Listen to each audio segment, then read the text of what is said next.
ابو موسیٰ رضی اللہ عنہ روایت کرتے ہیں نبی کریم صلی اللہ علیہ وسلم نے فرمایا اس شخص کی مثال جو اپنے رب کو یاد کرتا ہے اور جو اپنے رب کو یاد نہیں کرتا زندہ اور مردہ جیسے ہے. تو ذکر کو زندگی سے تشبیہ دی گئی ہے، یعنی جس طرح انسان زندگی کے ساتھ خوبصورت ہوتا ہے، یعنی اس کا ظاہر خوبصورت ہوتا ہے جب زندہ ہوتا ہے، جب مر جاتا ہے تو آپ دیکھیں میت کیسی لگتی ہے، تو اسی طرح ذکر کے ساتھ انسان کا باطن روشن ہوتا ہے اور خوبصورت ہوتا ہے. ذکر جو ہے یعنی اللہ کی یاد جو ہے اس کی کئی اقسام ہیں. قرآن، نماز، تسبیحات، علم کا سیکھنا سکھانا، یہ اس وقت ہم ذکر کی مجلس میں ہیں. پھر اسی طرح دوسروں کو امر بالمعروف کرنا، نہی عن المنکر کرنا. تو یہ جو ذکر ہے اس کی کسی بھی شکل میں یہ اللہ تعالیٰ کے نزدیک ہر چیز سے بہتر عمل ہے. نبی صلی اللہ علیہ وسلم نے فرمایا کیا میں تمہیں تمہارا بہترین عمل نہ بتاؤں جو تمہارے مالک کے نزدیک اچھا اور پاکیزہ ہے اور تمہارے درجات میں سب سے بلند ہے اور سونا چاندی کے خرچ کرنے سے بہتر ہے اور اللہ کی راہ میں جہاد کرتے ہوئے تمہارے کفار کی گردنیں مارنے اور ان کے تمہاری گردنیں مارنے سے بھی افضل ہے. صحابہ نے عرض کیا کیوں نہیں؟ آپ نے فرمایا اللہ تعالیٰ کا ذکر، چاہے آپ نماز میں کر رہے ہیں، نوافل میں کر رہے ہیں، تلاوت قرآن کے ذریعے کر رہے ہیں، تعلیم قرآن کے ذریعے کر رہے ہیں، تسبیحات کے ذریعے کر رہے ہیں، درود شریف پڑھ رہے ہیں، کسی بھی طرح کھڑے بیٹھے لیٹے چلتے پھرتے، فارمل وے میں، انفارمل وے میں، اونچے یعنی جہرن اور سرن، جس شکل میں بھی آپ اللہ کو یاد کرتے ہیں تو اس کی اتنی زیادہ فضیلت، بہت افضل عمل ہے. اور اس کے برعکس کیا ہوتا ہے؟ اللہ تعالیٰ سے غافل ہو جانا، بھول جانا، اور وہ عموماً کب ہوتا ہے؟ جب ہم دنیا میں خوب محو ہو جاتے ہیں. اسی طرح رسول اللہ صلی اللہ علیہ وسلم نے فرمایا بہترین عمل یہ ہے کہ جب تم دنیا سے رخصت ہو تو تمہاری زبان اللہ کے ذکر سے تر ہو. اور یہ اسی وقت ہو سکتا ہے جب ہمیں ہر حالت میں ذکر کرنے کی عادت ہو. یعنی ذکر جو ہی چھوٹے تو ہمیں کبھی سی محسوس ہونے لگے کہ کچھ رہ گیا ہے، کچھ چھٹ گیا میرے ہاتھ سے، کچھ نکل گیا ہے، کچھ کمی سی ہے، وہ خلا، وہ خالی پن فوراً محسوس کر لیں. ہم ذکر کرنے والے سب سے آگے آگے ہوں گے. رسول اللہ صلی اللہ علیہ وسلم نے فرمایا مفردون سبقت لے گئے. صحابہ نے پوچھا اللہ کے رسول مفردون کون ہے؟ آپ نے فرمایا اللہ کا بہت ذکر کرنے والے مرد اور ذکر کرنے والی عورتیں. ذکر کی حالت میں مسلسل اللہ تعالیٰ کا ساتھ ملتا ہے، اللہ کا قرب نصیب ہوتا ہے. اللہ تعالیٰ فرماتے ہیں میں اپنے بندے کے ساتھ ہوں جب تک وہ مجھے یاد کرتا ہے اور میری یاد میں اپنے دونوں ہونٹ ہلاتا ہے. پھر شیطانی حملوں سے بچاؤ کا مضبوط قلعہ ہے. یحییٰ علیہ السلام نے بنی اسرائیل کو خطاب کیا اور اس میں ایک بات یہ کہی کہ بندہ جب تک اللہ کے ذکر میں مصروف رہتا ہے تو شیطان کے حملوں سے محفوظ ایک مضبوط قلعے میں ہوتا ہے، یعنی دشمن سے بچا ہوا ہوتا ہے. پھر جنت کے باغیچے ہیں ذکر کی مجلسیں، جیسے یہ مجلس ہے. رسول اللہ صلی اللہ علیہ وسلم نے فرمایا جب تم لوگ جنت کے باغوں کے پاس سے گزرو تو کچھ کھا پی لیا کرو. صحابہ نے پوچھا جنت کے باغوں سے کیا مراد ہے؟ آپ نے فرمایا مجالس ذکر، ذکر کی مجلسیں. قیامت کے دن سب سے زیادہ قابل رشک لوگ کون ہوں گے؟ جن کے چہروں کی سفیدی دیکھنے والوں کو ڈھانپ لے گی. وہ انبیاء و شہداء نہیں ہوں گے لیکن ان کے اللہ کے قریب ہونے کی وجہ سے انبیاء و شہداء ان پہ رشک کریں گے. عرض کیا کہ اللہ کے رسول یہ کون لوگ ہوں گے جن پہ انبیاء و شہداء رشک کریں گے؟ فرمایا یہ مختلف قبیلوں کا مجموعہ ہے، مختلف قبیلوں، مختلف بیک گراؤنڈ سے آئے ہوئے لوگ ہیں جو اللہ کے ذکر پہ جمع ہوتے ہیں اور عمدہ کلام کو اس طرح چن چن کر لیتے ہیں جیسے کھجور کھانے والا عمدہ کھجوریں چن چن کے لیتا ہے. تو مجھے اس حدیث کو پڑھتے ہوئے آپ لوگوں کا خیال آتا ہے کہ علم کی مجلس میں سے جو اہم اہم نقطے ہیں وہ آپ اپنے پاس محفوظ کرتے جاتے ہیں. کچھ باتیں دل میں یاد ہیں اور کچھ قلم سے یعنی نوٹ بک میں نوٹ کرتے جا رہے ہیں. تو ایسی مجلسیں جو ہیں وہ انسان کے لیے ایک بہت بڑی نعمت ہے. پھر ذکر نہ کرنا باعث حسرت ہے. یاد رکھیے جب میں ذکر کا لفظ بولتی ہوں نا تو ذکر کی ساری اقسام ذہن میں لایا کریں، کیونکہ ہمارے ہاں ذکر صرف اللہ ہو کرنے کا نام بن گیا ہے. ذکر کی مجلس کیا ہے؟ جس میں سارے لوگ بیٹھ کے اندھیرا کر دیں اور پھر وہ اس انداز میں ذکر کریں کہ سارے ایک نعرے کی شکل میں اور مل کے کوئی آوازیں بلند کریں. صحابہ سے ایسے کوئی طریقے منقول نہیں ہیں. وہاں صحابہ کرام نبی صلی اللہ علیہ وسلم کی مجالس میں جو بیٹھ کے علم حاصل کرتے تھے اس کو بھی ذکر کی مجلس سمجھتے تھے اور ویسے بھی اکٹھے بیٹھ کر اللہ کو یاد کرتے تھے. جیسے مسجد نبی میں ایک دفعہ آپ تشریف لے گئے، 2 جماعتیں تھی، کچھ علم سکھا رہے تھے اور کچھ بیٹھ کے ویسے ہی تسبیحات پڑھ رہے تھے اپنی اپنی. تو آپ علم والوں کے پاس گئے تو یہ بھی ذکر کی مجلس ہوتی ہے، یعنی علم کا سیکھنا سکھانا، اور بیٹھ کے تسبیح پڑھتے رہنا، ذکر کرتے رہنا، جیسے آپ حرم میں بیٹھ کے کرتے ہیں، کسی مسجد میں بیٹھے ہوتے ہیں، اس کے لیے ضروری نہیں ہوتا کہ کوئی تسبیحات کرنے کے لیے باقاعدہ لوگوں کو دعوت دے کر کوئی ایسے حلقے اکٹھے کیے جائیں۔ ذکر نہ کرنا باعث حسرت ہے۔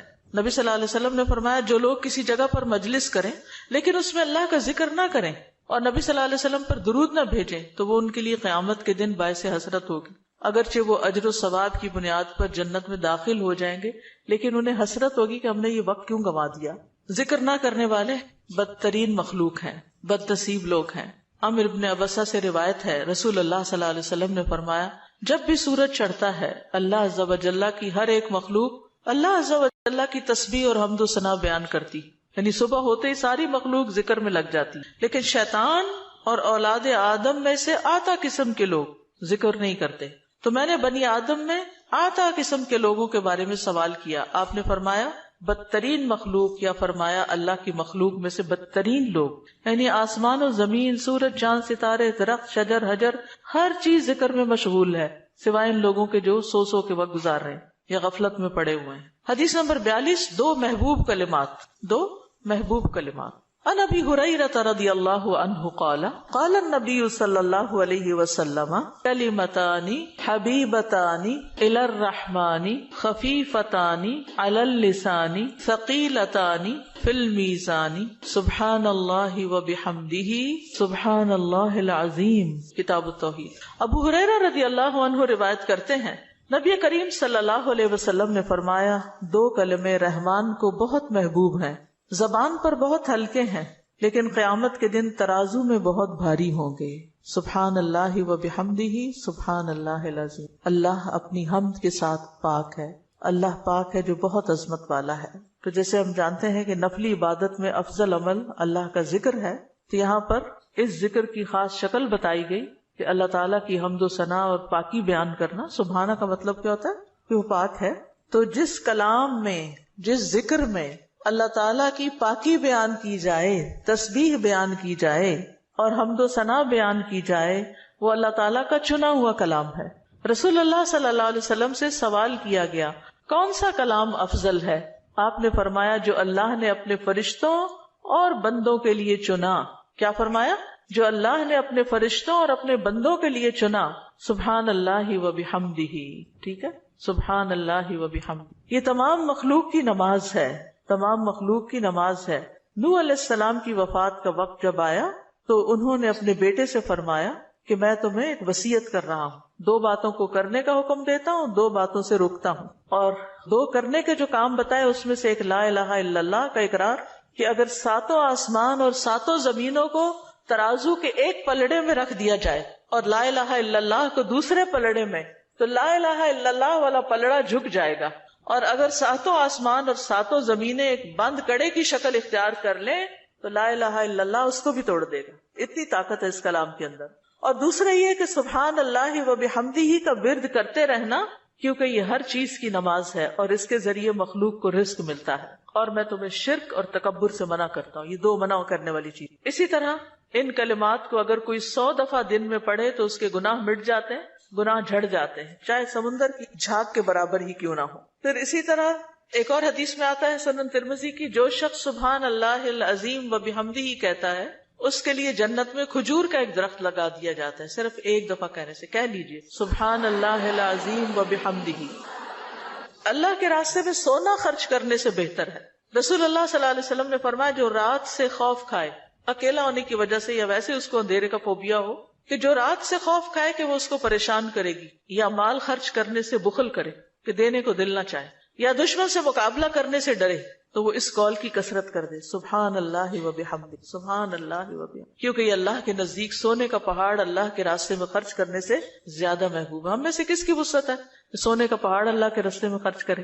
نہیں کر سکتے، تو اس لیے اس کلمے کو ہی زیادہ سے زیادہ پڑھ لینا چاہیے۔ اسی طرح سبحان اللہ، لا الہ الا اللہ، الحمدللہ، یہ کلمات عرش کے ارد گرد چکر لگاتے اور ان کی بھنبھناہٹ ہوتی شہد کی مکھیوں کی بھنبھناہٹ کی طرح، اور وہ اپنے ذکر کرنے والے کی اللہ کے ہاں یاد دلاتے ہیں۔ تو آپ نے فرمایا کیا تم میں سے کوئی یہ پسند نہیں کرتا کہ اس کے لیے کوئی ایسا ہو جو ہمیشہ اللہ کے ہاں اس کی یاد دلائی جاتے رہے، یعنی کوئی ایسا طریقہ ہو کہ ہمیشہ عرش کے ارد گرد آپ کا ذکر ہوتا رہے. قیامت کے دن بھی انسان کا بچاؤ کریں گے، یعنی جہنم سے بچانے کے لیے سبحان اللہ والحمد للہ ولا الہ الا اللہ واللہ اکبر. پھر اہل جنت کا ذکر کیا ہوگا؟ ان کے سانس کے ساتھ ان کو تسبیح و تحمید سکھا دی جائے گی کہ بولنا بھی نہیں پڑے گا، سانس لیں گے اور سانس کے ساتھ اللہ کا ذکر جاری ہو جائے گا. یہ جو احادیثوں نے بیان کی، یہ آپ کے پاس کارڈ ہونا چاہیے تسبیحات کی فضیلت والا، اس میں لکھی ہوئی ہے، دوسروں کے ساتھ بھی شیئر کریں اور خاص طور پہ بچوں کو ذکر کرنا سکھائیں. ان کے اندر بھی ایک کامنس آتی، ایک سکینت آتی ہے. ہم بعض اوقات یہ سوچتے ہیں یہ تو بچے ہی ہیں، ابتدائی عمر سے، چھوٹی عمر سے کہ چلو یہ پڑھو، انگلیوں پہ گنتے ہیں، اچھا تم نے کتنی دفعہ پڑھ لی، کتنے جنت میں درخت لگائے، تو آہستہ آہستہ ان کو عادت ہو جاتی. پھر ذکر کی ایک قسم اللہ کے نام پڑھنا، اللہ کے نام یاد کرنا. عن ابی ہریرہ ان رسول اللہ صلی اللہ علیہ وسلم قال ان للہ 99 اسما 100 الا واحدا من احصاها دخل الجنہ. کتاب التوحید. ابو ہریرہ رضی اللہ عنہ سے روایت ہے کہ رسول اللہ صلی اللہ علیہ وسلم نے فرمایا، بے شک اللہ کے 99 نام ہیں، 99، ایک کم 100. جو شخص ان سب کو محفوظ رکھے گا، یاد کر لے گا، وہ جنت میں داخل ہوگا. من احصاها، تو احصاء سے مراد ان کو گننا، ان کے معنی پہچاننا، ان کے تقاضے کے مطابق عمل کرنا. خالی لکھ کے یا جمع کر کے یاد کر لیا جائے اور مطلب ہی نہ پتا ہو اور اس کے مطابق عمل نہ ہو تو پھر یہ وعدہ نہیں پورا ہوتا. احصاء میں ہر چیز کا جمع ہو جانا ہے، یعنی اللہ تعالیٰ کے ناموں کی حدود کی حفاظت کرنا، ان کو پہچاننا، ان کا معنی جاننا، ان کی فضیلت جاننا، کہاں پڑھنا ہے. امام ابن قیم کہتے ہیں کہ اللہ کے اسماء کو گن کر محفوظ کرنے کے کچھ مراتب ہیں. بندہ جب ان ناموں کو یاد کر لیتا ہے تو وہ جنت میں داخل ہو جاتا ہے اور یہی اس کی سعادت اور نجات اور فلاح کا مرکز ہے. وہ کہتے ہیں پہلا مرتبہ ان کے الفاظ کو گننا اور شمار کرنا، دوسرا مرتبہ ان کے معنی اور مدلول کو سمجھنا، تیسرا مرتبہ ان کے ساتھ دعا مانگنا. قرآن میں آتا نا وَلِلَّهِ الْأَسْمَاءُ الْحُسْنَى فَادْعُوهُ بِهَا، اور اللہ ہی کے لیے ہیں اچھے اچھے نام، بس تم اس کو ان کے ساتھ پکارو، اللہ کے نام لے کے. جیسے یا حی یا قیوم، یا اللہ، یا رب، یا رحمان، یا رحیم، یا کریم، یا ذی الجلال والاکرام، اور باقی بھی اسی طرح. پھر ہے دعا مانگنے کے 2 مرتبے ہیں. نمبر 1 دعا العبادہ، یعنی اللہ کی تعریف ان ناموں کے ساتھ کرنا. ہمارا رب رحیم ہے، کریم ہے، تو یہ تعریف عبادت کی دعا ہوتی ہے، دعا العبادہ کہتے ہیں اس کو. اور دوسرا ہے دعا المسئلہ، طلب اور مانگنے کی دعا، کہ ان ناموں کے ساتھ پکار کے اللہ کو پھر سوال کرنا. اور اسماء حسنہ کے ساتھ یہ نہیں کہ اپنی طرف سے اللہ تعالیٰ کا کوئی نام بنا کے اور پھر اس سے دعا کرنا، یا موجود، یا ذات، یا شیء، اس طرح کی باتیں نہیں، بلکہ اللہ کے جو پراپر نام قرآن و سنت سے ثابت ہیں ان کے ساتھ دعا مانگنا. تو یاد رکھیے کہ اللہ کی پہچان یہ علم کا پہلا مرتبہ ہے. سب سے پہلے جس کو جاننا چاہیے، جس کے بارے میں ہمیں معلوم ہونا چاہیے کہ وہ کون ہے، وہ اللہ رب العزت. فَاعْلَمْ أَنَّهُ لَا إِلَهَ إِلَّا هُوَ، جان لو کہ اللہ کے سوا کوئی الہ نہیں. یہ علم ہر ایک پر فرض ہے کہ ہمارا خالق کون ہے، ہمارا مالک کون ہے، ہمارا رازق کون ہے، ہمارا معبود کون ہے، ہماری مشکل کشا کون ہے، ہمارا حاجت روا کون ہے، اور جو بھی اللہ تعالیٰ کے باقی نام ہے، پہچان. یہ علم تمام علوم سے افضل ہے، کیونکہ جب ایک انسان، کوئی بچہ، بوڑھا، جوان اللہ تعالیٰ کو جان لیتا ہے نا، تب ہی اس کی زندگی درست ہوتی، تب ہی اس کو واقعی ہدایت ملتی، تبھی وہ اللہ کے لیے سب کچھ کرتا ہے، تبھی اس کے اندر تقویٰ پیدا ہوتا ہے، تبھی وہ حلال حرام کی تمیز کرتا ہے. کیونکہ یہ سب کچھ کرنا اس کے لیے اللہ نے اپنی عبادت کے لیے پیدا کیا، اور اگر ہم اللہ ہی کو نہیں پہچانتے تو عبادت کس کی کر رہے ہیں؟ تو پہلا کام اللہ کی پہچان ہے، اللہ کی معرفت، خود بھی اور اپنی آل اولاد کو بھی اور اپنے آس پاس کے لوگوں. اور اللہ کی پہچان کے لیے اللہ کے ناموں کا علم حاصل کرنا ضروری. پھر اس سے ایمان میں بھی اضافہ ہوتا ہے. جتنا جتنا آپ اللہ کو زیادہ جانتے چلے جاتے ہیں اتنا اتنا آپ کا ایمان بڑھتا ہے. اسی لیے اس کو اشرف العلوم کہا گیا ہے کہ تمام علوم کا سردار ہے یہ. پھر اسی طرح اللہ تعالیٰ کے ناموں کو پڑھنے، یاد کرنے، جاننے، سمجھنے کے بارے میں کچھ اصول و قواعد ہیں. اس میں پہلی بات یہ کہ اللہ کے تمام نام توقیفی ہیں، اس میں عقل کی کوئی گنجائش نہیں، یعنی بذریعہ وحی معلوم ہوئے. ہم اپنی پسند سے اللہ کا کوئی نام نہیں رکھ سکتے. یعنی آپ یہ نہیں کہہ سکتے کہ مجھے اللہ سے بڑی محبت ہے تو میرا دل چاہتا ہے میں اللہ تعالیٰ کا یہ نام رکھ دوں, خود سے کیوں رکھ دوں, یہ نہیں کر سکتے آپ. ٹھیک ہے, کسی انسان کو, کسی بشر کو, کسی جن کو, کسی فرشتے کو یہ اختیار نہیں کہ وہ اپنی مرضی پسند سے اللہ کا کوئی نام رکھ دے اور اس کو پکارنا شروع کر دے, اور اس کی لاجک صرف یہ دے کہ یہ تو محبت کی بات ہے اور میں محبت سے یوں پکارتی ہوں اللہ کو. نہیں, اس کی اجازت نہیں, کیونکہ جتنا اللہ تعالیٰ خود اپنے آپ کو جانتا ہے ہم نہیں جانتے, اور جتنا اس نے چاہا ہمیں اپنے بارے میں علم دیا, اور وہ علم بھی نبی صلی اللہ علیہ وسلم کے ذریعے ہم تک پہنچا ہے, تو اس کو حاصل کرنے کی کوشش کریں. پھر اسی طرح دوسری بات یہ کہ اس بارے میں کتاب و سنت سے آگے نہ بڑھیں. عقل, رائے, خواہش.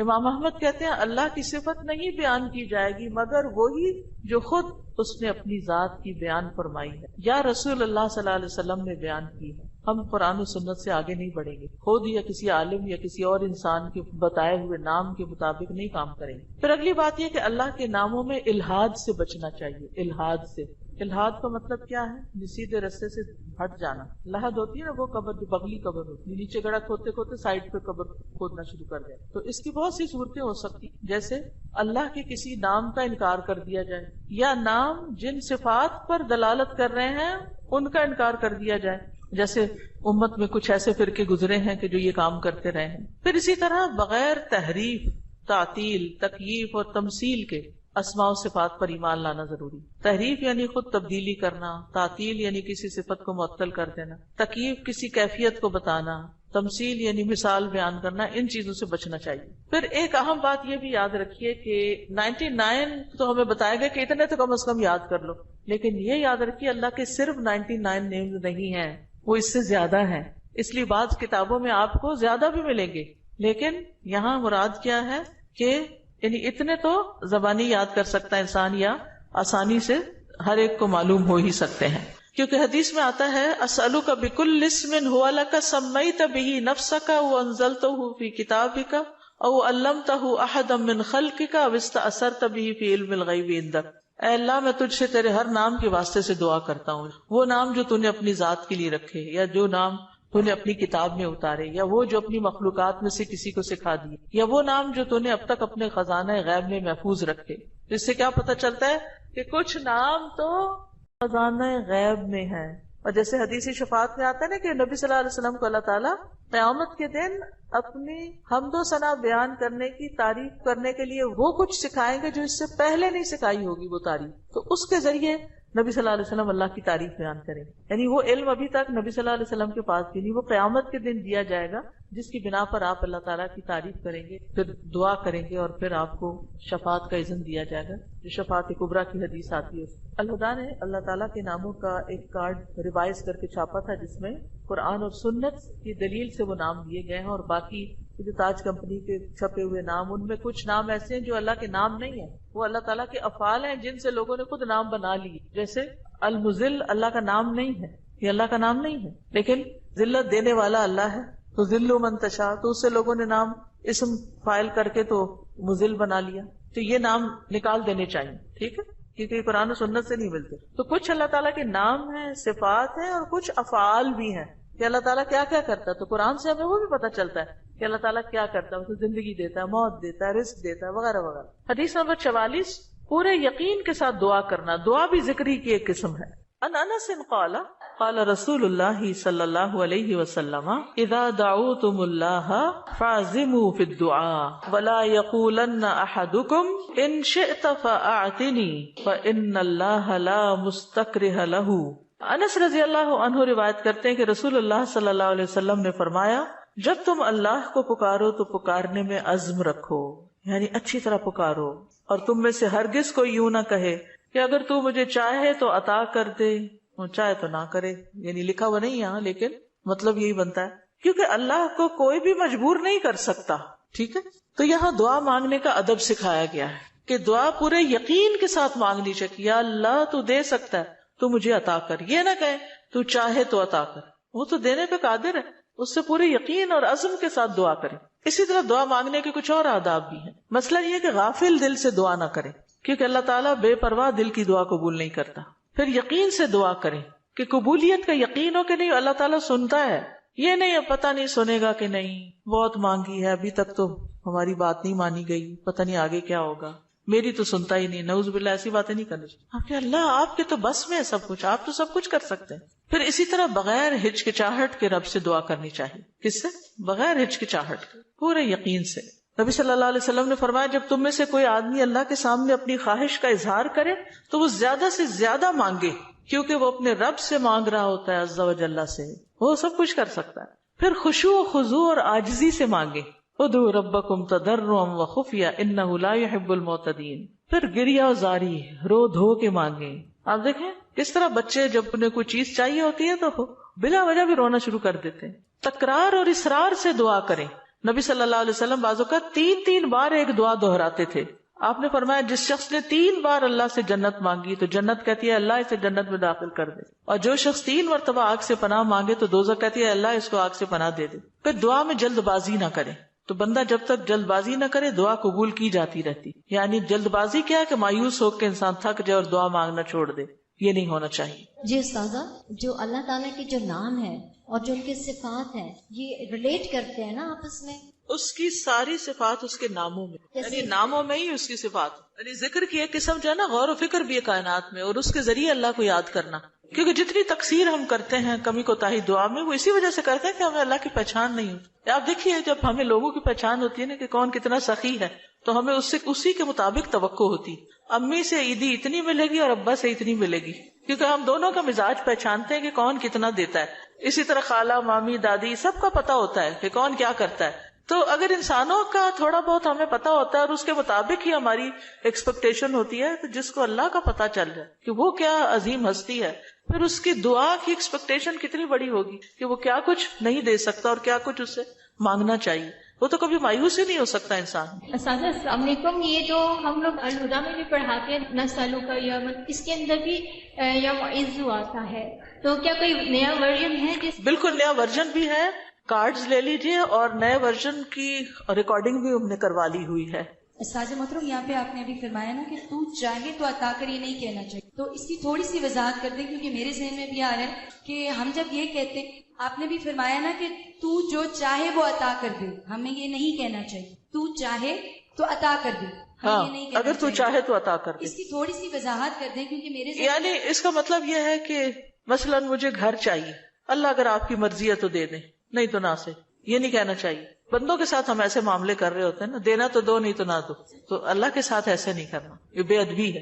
استاذہ یہ جو آپ نے کہا کہ جس کا آخری کلام لا الہ الا اللہ ہوگا تو وہ جنت میں جائے گا، جیسے ہماری آنٹی حالت نیزہ سے 2 دن پہلے ہم نے ان کو پڑھایا، انہوں نے ورد کیا، اس کے بعد وہ کومے میں چلے گئی، تو ان کے لیے ہم یہ امید رکھ سکتے ہیں کہ ان کا آخری کلام یہی ہے لا الہ الا اللہ؟ یعنی آخری بات جو کی وہ لا الہ الا اللہ تھی، چاہے اس کے بعد 1 دن بعد فوت ہوئے یا 2 دن بعد. اور ایک اور بات، بعض اوقات قومے میں ہوتے ہوئے بھی سن رہے ہو، اور کئی لوگوں کا یہ پتہ چلتا ہے کہ وہ آہستہ سے زبان بھی ہلا رہے ہو، اور کئی لوگوں کا یہ بھی میں نے سنا ہے، مطلب لوگوں کے ڈیتھ کے جو حالات واقعات سنتے ہیں کہ بے ہوشی تاری رہی اور فوت ہونے سے تھوڑی دیر پہلے آنکھیں بھی کھولی اور منہ بھی ہلایا اور پھر دوبارہ چلے گئے.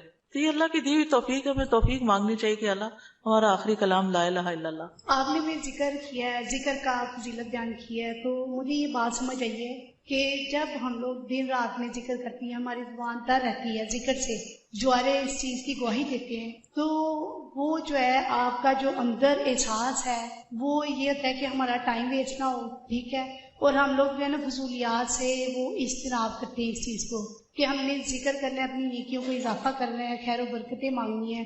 کیا یہ چیز جو ہے ہمارے خشوع و خضوع میں اضافہ کر سکتی ہے؟ ذکر کے تو بہت سی برکات ہیں، اور اس میں سے یہ بھی ہے 2 چیزیں جو ہے نا ذکر میں بڑا فائدہ دیتی ہے. ایک ہے کہ ٹارگٹ ڈیلی سیٹ کرے، جیسے 100 دفعہ یہ سبحان اللہ و بحمدہ کہا گیا، یہ منیمم بیئر منیمم ہے کہ آپ یہ 100 دفعہ سورج نکلنے سے پہلے اور سورج غروب ہونے سے پہلے پڑھ لیں عصر کے بعد. پھر اسی طرح یہ ہے کہ نبی صلی اللہ علیہ وسلم دن میں 70 سے 100 بار استغفار کرتے. ٹارگٹ سیٹ کر لیں کہ میں نے لازمی یہ تو کرنا ہی کرنا ہے، اتنا تو کرنا ہے، زیادہ ہو جائے تو بہت ہی اچھا، کیونکہ حدیث میں آتا ہے نا طوبی لمن وجد الاستغفار فی صحیفتہ، کہ خوشخبری ہے اس کے لیے جو اپنے اعمال نامے میں استغفار کی کثرت پائے. پھر آپ دیکھیے درود شریف ہے، اگر کوئی اپنی ساری دعا کو درود شریف ہی بنا لے تو اس کے لیے ہر چیز کافی ہو جاتی. کم از کم 1 تسبیح درود شریف کی، اور اگر وہ نہیں نصیب تو صبح 10 دفعہ، شام 10 دفعہ، دن کا آغاز اختتام تو لازمی درود شریف کے ساتھ ہو. پھر اسی طرح لا حول ولا قوت الا باللہ ہے، جنت کے خزانوں میں سے. اگر ہمیں دنیا کا کوئی خزانہ بتایا جائے تو ہم لوٹنے چلے جائیں اس کو. ٹھیک ہے، جنت کا خزانہ ہے وہ اکٹھا کرنے کے لیے. اس کی تسبیح کر لیں، لا الہ الا انت سبحانک انی کنت من الظالمین، کم از کم 100 دفعہ پڑھ لیں. 100 دفعہ نہیں، 10 دفعہ ہی رکھ لیں، لیکن ڈیلی پڑھیں. پھر اسی طرح سبحان اللہ والحمد للہ ولا الہ الا اللہ واللہ اکبر. اس کی بے پناہ فضیلت اور اس کی بے شمار فضائل ہیں اگر اس کی ایک تسبیح آپ کر سکیں.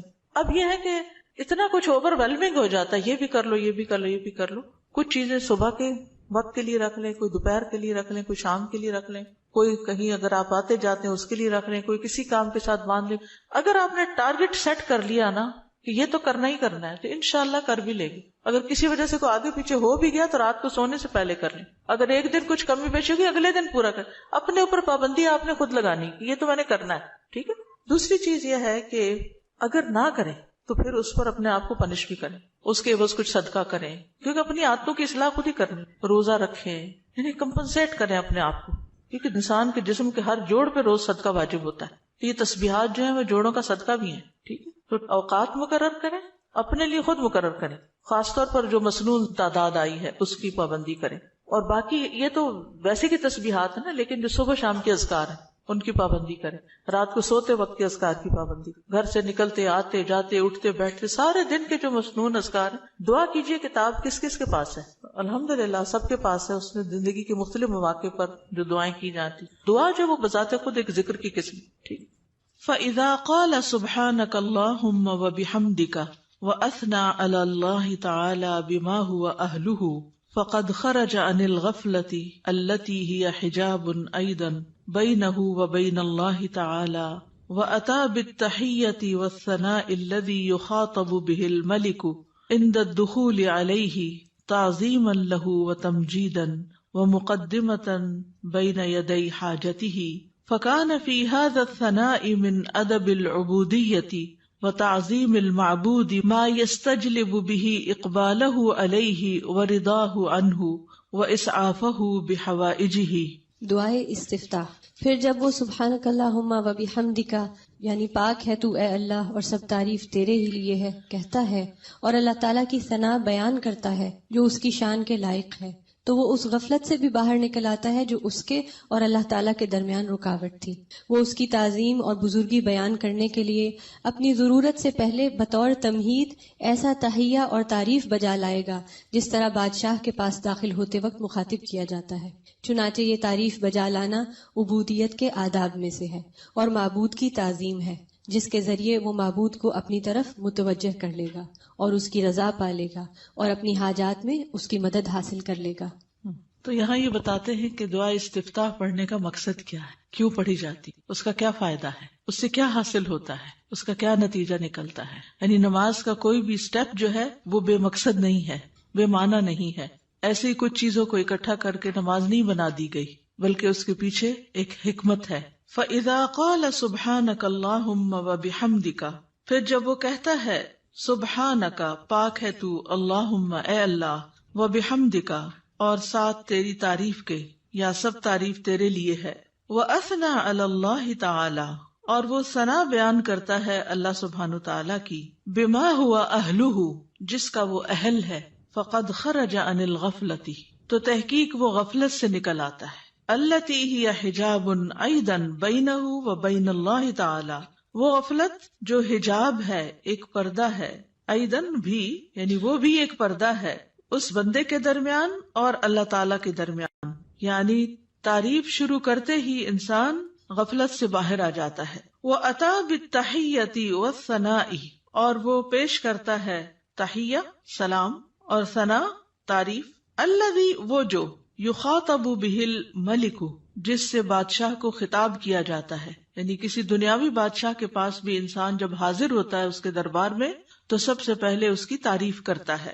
عند الدخول علیہ اس کے پاس داخل ہونے کے وقت، تعظیما لہ و تمجیدا اس کی تعظیم کرتے ہوئے اور اس کی بزرگی بیان کرتے ہوئے، ومقدمتا بین یدی حاجتہ اور اپنی حاجت پیش کرنے سے پہلے تمہید کے طور پر، مقدمہ تمہید یعنی مقدمے کے طور پر. فکان فی ھذا الثناء تو یہ تعریف جو ہے اس میں من ادب العبودیت یہ عبودیت کے آداب یا مینرز میں سے ہے. وتعظیم المعبودی اور معبود کی تعظیم ہے، یعنی یہ اللہ سبحانہ تعالیٰ کی تعظیم کے لیے ہم ثنا پڑھتے ہیں شروع میں، سبحانک اللہم و بحمدک و تبارک اسمک وغیرہ. ما یستجلب به اقبالہ علیہ، جس کے ذریعے وہ کھینچ لاتا ہے یا متوجہ کر لیتا ہے اللہ سبحانہ تعالیٰ کی توجہ اپنی طرف، اقبالہ علیہ اس کی توجہ اپنی طرف، ورضاہ عنہ اور اس کی رضا، واسعافہ بحوائجہ اور اس کی مدد کرنا. اسعاف آپ نے دیکھا ہوگا فرسٹ ایڈ کی جو ایمبولینسز ہوتی ہیں ان کے اوپر لکھا ہوتا ہے، یعنی فوری مدد طلب کرنا، بحوائجہ اپنی حاجات میں. تو یہ تعریف انسان کے لیے بہت فائدہ مند ثابت ہوتی ہے. کیا کیا فائدے اس میں بتائے گئے ہیں؟ نمبر 1، انسان غفلت سے نکل آتا ہے. ٹھیک ہے، خرج عن الغفلۃ التی ہی حجاب ایضا بینہ و بین اللہ تعالی. دوسری بات کیا ہے کہ وہ ملاقات سے پہلے یا ابتدا میں، جیسے کسی بھی بادشاہ کے پاس جانے کا ایک ادب، ایک پروٹوکول ہوتا ہے، تو یہاں بندہ تحیہ اور ثنا سے کام لیتا ہے. اور اس سے کیا فائدہ ہوتا ہے کہ ایک تو جو ہمارے اوپر ادب آداب کا حق ہے وہ ادا ہوتا ہے، دوسری طرف یہ کہ معبود کی تعظیم ہوتی ہے، معبود یا رب ہماری طرف متوجہ ہوتا ہے، وہ راضی ہوتا ہے اور بندے کی مدد کرنے میں وہ جلدی کرتا ہے. تو یہ فائدے ہیں دراصل ثنا پڑھنے کے. حقیقت یہ ہے کہ اللہ سبحانہ تعالیٰ کی ذات ہی قابل تعریف ہے. سورۃ ہود میں آتا ہے انہ حمید مجید، بے شک وہ بے حد تعریف کیا گیا، بڑی شان والا ہے. یعنی اللہ سبحانہ تعالیٰ کی شان بڑی بلند ہے، تو اس کی تعریف ہونی ہی چاہیے. دنیا میں آپ دیکھیں کہ کسی انسان نے اگر کوئی اچیومنٹ کی ہو، کوئی بڑا کام کیا ہو، تو دور بیٹھے بھی لوگ، نہ جاننے والے بھی اس کی تعریف کرتے رہتے ہیں کہ بڑا کمال کیا اس نے، فلاں چیز ایجاد کر دی ہے، فلاں چیز بنا دی ہے، فلاں کام کیا. تو اس بندے کو نہیں پتا ہوتا کہ کون کون اس کی تعریفیں کر رہا ہے، لیکن جب اس کی ذات سے کسی کو فائدہ پہنچتا ہے تو جس کو فائدہ پہنچتا ہے وہ خود ہی تعریف کے لیے آگے آ جاتا ہے. تب آپ دیکھیے کہ اللہ سبحانہ تعالیٰ کی ذات سے ہمیں کتنا فائدہ پہنچ رہا ہے اور کیا کیا کمالات ہیں. یعنی کسی کی بھی تعریف کرنے کی 2 بڑی وجوہات ہوتی، ایک اس کے کمالات اور دوسرا اس کی ذات سے فائدہ کتنا پہنچ. تو یہ دونوں چیزیں کامل درجے میں اللہ تعالیٰ کے اندر موجود ہیں. ہمارے پاس جو بھی کوئی نعمت ہے وہ اللہ ہی کی طرف سے ہے، اور ہر چیز میں اس کا کمال ہے، تخلیق میں اور رزق پہنچانے میں، اور جتنے بھی اس کے نام ہیں کامل صفات اور اسماء ہیں. تو اس لیے اس کی تعریف تو ہونی ہی چاہیے. تو نماز کے بالکل آغاز میں یہی سب سے مناسب جگہ ہے کہ جہاں تعریف ہو، اس کی حمد و ثنا ہو، کیونکہ وہ اس لائق ہے کہ اس کی حمد و ثنا کی جائے. یعنی آپ دیکھیے کہ جب کوئی حمد و ثنا کے لائق ہوتا ہے تو اس کی اگر کوئی تعریف نہیں بھی کرے تو اس کو تو کوئی نقصان نہیں، کیونکہ وہ تو ہے ہی قابل تعریف. نقصان کس کا ہوتا ہے کہ جو دیکھ رہا ہے، جو فائدہ اٹھا رہا ہے، وہ چپ بیٹھا ہے، وہ کوئی تعریف نہیں کر رہا. اور یہ تعریف جو ہے یہ دراصل شکر ادا کرنے کا ایک طریقہ ہوتا ہے، اور اللہ کا وعدہ ہے کہ اگر تم شکر ادا کرو گے تو میں تمہیں اور زیادہ دوں گا. تو اس احساس کے ساتھ جب انسان اللہ کی تعریف بیان کرتا ہے تو دراصل اللہ سبحانہ تعالیٰ کو بندہ اپنے قریب پاتا ہے، اس سے کنیکشن ہو جاتا ہے اس کا، اور یہ سراسر بندے کے اپنے ہی فائدے میں. ہمارا تعریف کرنا اللہ تعالیٰ کی اللہ تعالیٰ کو فائدہ نہیں دیتا، یہ دراصل خود ہم ہی کو فائدہ دے رہا ہوتا ہے، کیونکہ تعریف کرنے کا بھی ایک مزہ ہوتا ہے. کیونکہ تعریف کرنے والا صرف اس وقت تعریف کر سکتا ہے جب وہ کسی خوبی کو دیکھنے کے قابل ہوتا ہے. یعنی اگر ہم تعریف کرتے ہیں تو اس کا مطلب یہ ہے کہ ہمارے اندر یہ صلاحیت ہے کہ ہم خوبیوں کو دیکھ پاتے ہیں. تو اس میں صرف ممدوح کی حمد نہیں ہوتی یا اللہ سبحانہ تعالیٰ ہی کی تعریف نہیں ہوتی، بلکہ ایسا بندہ بھی ایسے خالق کے ساتھ جب جڑتا ہے تو وہ بھی قابل تعریف ہو جاتا ہے. یعنی وہ بندہ بھی قابل تعریف ہو جاتا ہے جو اپنے خالق کی تعریف کرتا ہے، کیونکہ ناشکر لوگ کسی کو بھی اچھے نہیں لگتے، پسند نہیں آتے. اور وہ لوگ جو اپنی آنکھیں ہی بند رکھیں اور غفلت کا شکار رہیں اور سوئے پڑے رہیں اور اللہ کی نعمتوں کو دیکھ ہی نہ سکیں یا اس سے ناراض رہیں، ایسے لوگ دراصل اپنا ہی نقصان کرتے ہیں. ایک حدیث سے ہمیں پتہ چلتا ہے کہ بندے اگر اللہ تعالیٰ کو دیکھ لیں تو اور بھی زیادہ اس کی تعریف کریں. ابھی تو بن دیکھے کرتے ہیں نا، اس کی نشانیاں دیکھ دیکھ کے،